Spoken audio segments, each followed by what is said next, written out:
అండి, చారు మాత్రం సూపర్గా వచ్చింది. ఇది నేను ఎలా తయారు చేశానో తెలుసుకోవాలనుకుంటే మాత్రం మీరు తప్పకుండా వీడియో మొత్తం పూర్తిగా చూడండి. ఎక్కడ కూడా స్కిప్ చేయొద్దండి. మొత్తం చూస్తేనే మీకు మంచిగా అర్థమవుతుంది. ఓకే అండి, వీడియోకి వెళ్ళిపోదాం. ఇప్పుడు వీటిని మనం మంచిగా కడుక్కోవాలండి శుభ్రంగా. టమాటీలను అయితే మనం సన్నగా కట్ చేసుకోవాలి.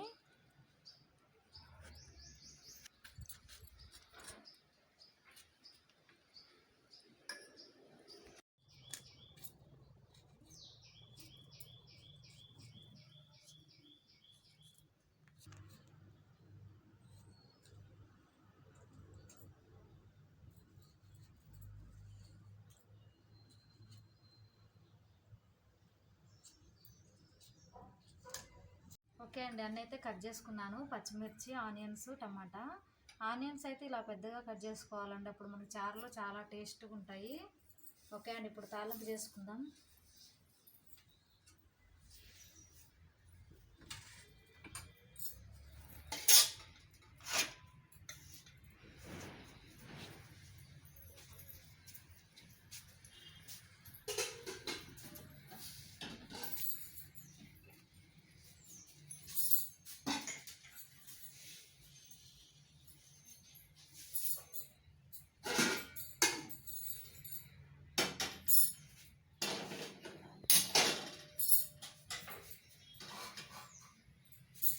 తాలింపు చేసుకుందాం. గ్యాస్ వెలిగించుకొని ఒక గిన్నె పెట్టుకోవాలండి.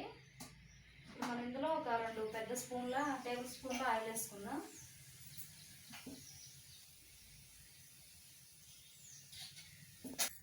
ఓకే అండి, గిన్నె వేడొచ్చింది. 2 టేబుల్ స్పూన్ల ఆయిల్ అయితే కావాలండి. చారుకి సరిపోతుంది, మరీ ఎక్కువ ఏ అవసరం లేదు. నూనె వేడొచ్చిందండి. ఇప్పుడు కట్ చేసి పెట్టుకున్న పచ్చిమిర్చి వేద్దాం. ఇందులోనే కొంచెం జీలకర్ర వేస్తున్నాను. ఇందులో చారులో ధనియాలు కూడా వేస్తే చాలా బాగుంటుందండి. ఒకవేళ మిరియాలు కూడా కావాలనుకున్న వాళ్ళు వేసుకోవచ్చు. చాలా బాగుంటుంది టమాటా చారు అయితే. నేనైతే ధనియాలు వేసాను.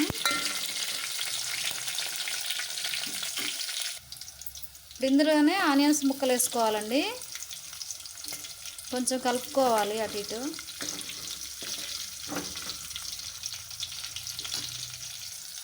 ఒక 1/2 స్పూన్ అయితే పసుపు వేసుకోవాలి. చాలా బాగుంటుందండి టమాటా చారు. మంచిగా అరుగుదల అవుతుంది. ఏ కూరతో తిన్నా కూడా మనం ఫ్రై కనుక చేసుకున్నప్పుడు ఇంట్లో టమాటా చారు కూడా చేసుకుంటే చాలా బాగుంటుంది. అందరికి కూడా నచ్చుతుంది టమాటా చారు అనేది. మనం ఫ్రై కానీ ఏ ఫ్రై అయిన చేసుకున్నప్పుడు, చికెన్ కర్రీ కనుక చేసుకున్నప్పుడు కూడా ఇలా టమాటా చారు కూడా కొంచెం చేసి పెట్టుకుంటే తినే వాళ్ళకి, సాంబార్ లేకపోయినా చారు ఉంటే చాలా యూస్ అవుతుంది. చాలా అరుగుదలను కూడా ఇస్తుందండి టమాటా చారు. బాలింతలు, పట్టం చేసే వాళ్ళు కూడా తినొచ్చు, చాలా మంచిది. ఆనియన్స్ మగ్గినాయి కండి, పసుపు కూడా మగ్గింది. ఇప్పుడు మనం టమాటా ముక్కలు వేసుకున్నాం. చాలా ఈజీగానే అవుతుందండి టమాటా చారు. ఎక్కువ సమయం కూడా పట్టదు, ఫాస్ట్గా అవుతుంది.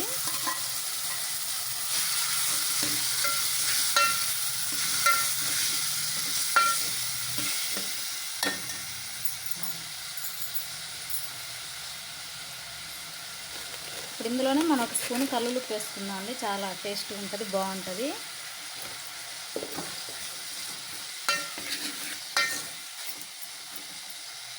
ఇప్పుడు మనం మూత పెట్టుకొని ఒక 10 నిమిషాల సేపు మగ్గనిద్దాం. టమాటీలు అయితే మగ్గినాయి పూర్తిగా. ఇప్పుడు ఇందులో నేను కొంచెం కరివేపాకు వేస్తున్నా అండి. తాలింపులోనైనా వేసుకోవచ్చు, ఇలానైనా వేసుకోవచ్చు. నేనైతే ఎప్పుడైనా ఇలాగే వేస్తాను. అప్పుడు ఆ కరివేపాకు ఆ రసం అనేది చాలా మంచిగా ఇందులో చారులోకి ఊరిద్దండి, బాగుంటుంది టేస్ట్. అందుకే నేనైతే ఎప్పుడు చేసినా కూడా ఇట్లనే వేస్తాను.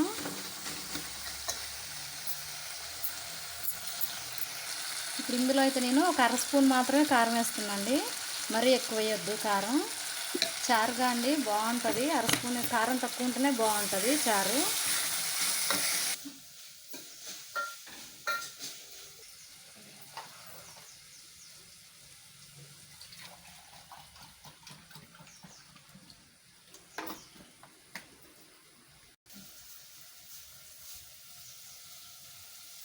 కొంచెం మగ్గినాక మనం వాటర్ అయితే పోసుకోవాలి.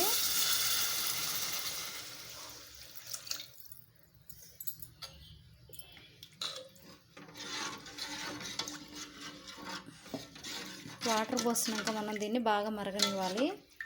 మూత పెట్టాలి కానీ పూర్తిగా పెట్టొద్దండి, లేకపోతే మొత్తం పొంగిపోయిద్ది. ఇలా కొంచెం గ్యాప్ ఉంచి పెట్టేసుకోవాలండి మూత. తర్వాత పొంగొచ్చేటప్పుడు ఆ మూత కూడా తీయాలి. ఇప్పుడే మరగటానికి పొంగటానికి సిద్ధంగా ఉందండి. ఇప్పుడు మనం కొన్ని పచ్చి ఆనియన్స్ ముక్కలు అనేవి వేసుకోవాలి. ఇట్లా వేసుకోవడం వల్ల చాలా టేస్ట్ అనేది చాలా మంచిగా ఉంటుంది. ఒకసారి మీరు కూడా ట్రై చేయండి. చూడండి ఎలా మరుగుతుందో చారు, చాలా బాగా పొంగ అనేది వస్తుంది. ఇప్పుడు ఇందులో మనం ఇలా పొంగొచ్చేటప్పుడు ఒక స్పూను కొబ్బరి పొడి వేసుకుందాం టేస్ట్ కోసం. వేసుకోకపోయినా ఏం లేదు, మీ ఇష్టం. వేసుకుంటేనైతే మంచి టేస్ట్ అనేది వస్తుంది. ఇందులో మసాలాలు కనుక ఏమీ అవసరం లేదండి. చారు మాత్రం చాలా టేస్టీగా ఉంటుంది. ఇందులో ఎటువంటి మసాలాలు ఏమీ అవసరం లేదు. బాగుంటుంది. ఎవరైనా జ్వరం తగిలి అంటే అన్నం తినబుద్ధి కాకపోయినా ఇట్లా చారు చేసుకొని తింటే మాత్రం చాలా అరుగుదల అనేది కూడా మంచిగా ఉంటుంది.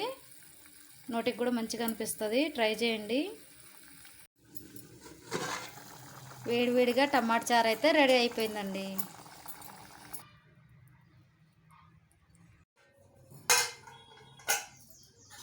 వేడివేడి టమాటా చారు మాత్రం సూపర్గా వచ్చిందండి. ఎంత టేస్ట్గా ఉంటుందంటే, నేను చేస్తే టమాటా చారు అమ్మటే అయిపోతుంది. అందరూ ఫాస్ట్గా కావాలంటారు.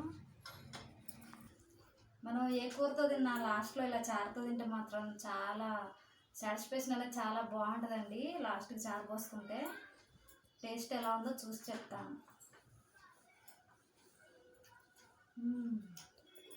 సూపర్ టేస్ట్ అండి. చాలా బాగుంది. ఓకే అండి, మేము చేసిన విధానం కనుక నచ్చినట్టయితే, మా వంటలు కనుక నచ్చినట్టయితే తప్పకుండా లైక్ చేయండి, షేర్ చేయండి, సబ్స్క్రైబ్ చేయండి.